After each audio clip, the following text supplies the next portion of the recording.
Olá, quarto ano. Vamos para a nossa aula de história que está na página 3 e hoje estudaremos sobre a formação dos estados absolutistas e a expansão comercial.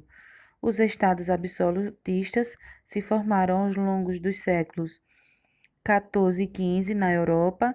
Eles eram responsáveis por centralizar novamente a política dos seus países e organizarem o comércio, permitindo um novo momento de integração entre os estados, que havia sido interrompida ao longo da Idade Média, que foram nos séculos 5 e 13.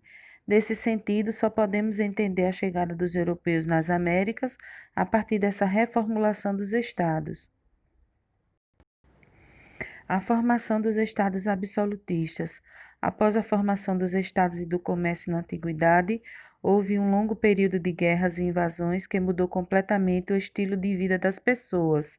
As cidades foram muradas, as relações entre as cidades diminuíram, o poder real se enfraqueceu em nome dos senhores feudais, o comércio se reduziu e praticamente interrompeu as trocas entre os continentes europeu e asiático.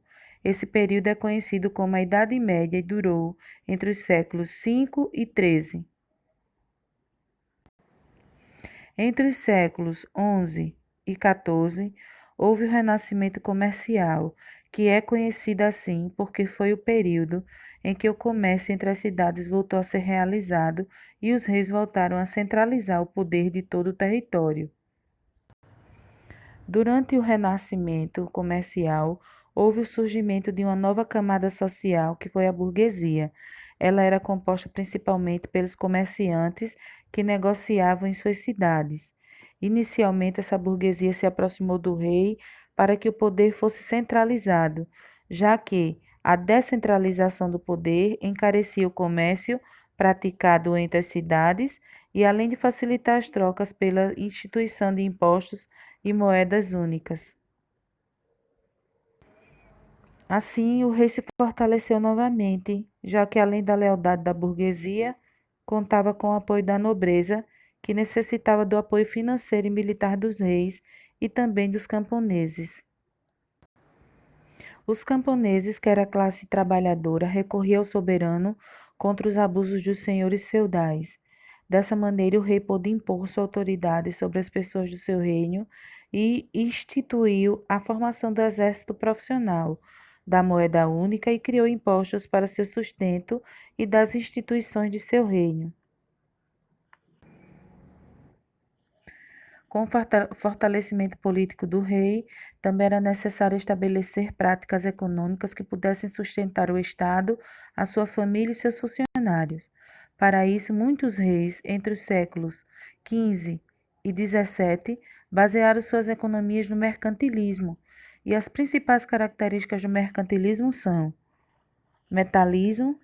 metalismo, acúmulo de metais preciosos, a balança comercial favorável, que era exportar o máximo, o protecionismo, que era altas taxas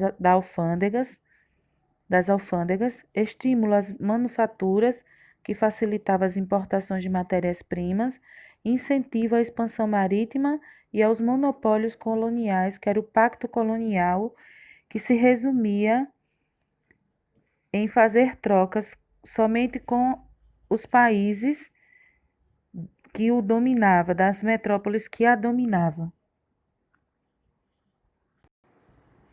O mapa acima mostra as rotas comerciais terrestres e marítimas mais utilizadas ao longo dos séculos 14 e 15, e nela diversas mercadorias asiáticas e europeias transitavam e complementavam as produções nacionais. E para finalizar a nossa aula de hoje, vamos marcar as páginas 6 e 7 do nosso livro e resolver com bastante atenção. Até a próxima aula!